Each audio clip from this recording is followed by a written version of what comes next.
Hi everyone! So I did my independent research project on beach popularity versus trash prevalence. Or in other words, does the popularity of a beach affect the amount of litter present?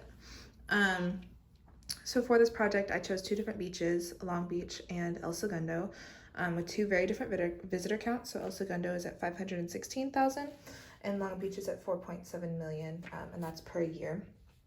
So with those two beaches in mind, I visited both beaches. At each beach, I marked a 10-foot by 10-foot square right off the bike path, and then picked up all the pieces of trash using a strainer and also just my hands. Just picked up all the trash that I found in the square. I then put it all in a Ziploc bag and brought it home and counted the pieces of trash that I found.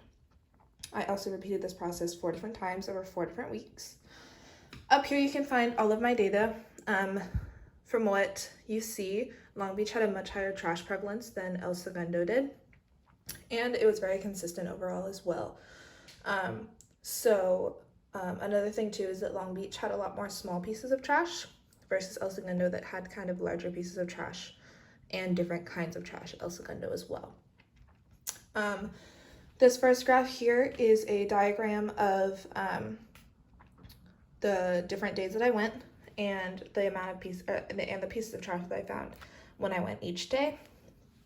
And then down here, this graph is obviously Long Beach and El Segundo, and then this is the average trash that I found, pieces of trash that I found at each beach. So based on all of this data, I concluded that the more popular or higher the visitor count of a beach, the more litter there is present at the beach.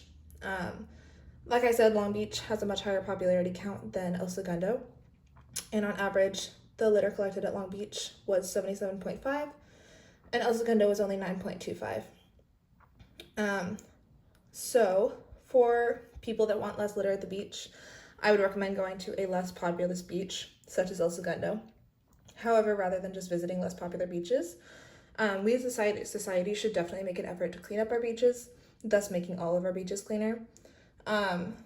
Although it's not necessarily realistic, even if just a couple of us, when we went, we picked up a few pieces of trash that were not ours, we would be able to clean up much more of the beaches and restore our beaches to their former state. Overall, there were some limitations of this study, just such as time and sample size. If I had more time, I would have liked to go over a longer period and also get a more accurate read on the results. I would also want to do the study at different beaches as well, and not just Long Beach and El Segundo, with similar visitor counts so that I could judge those beaches as well based on their popularity. Thank you.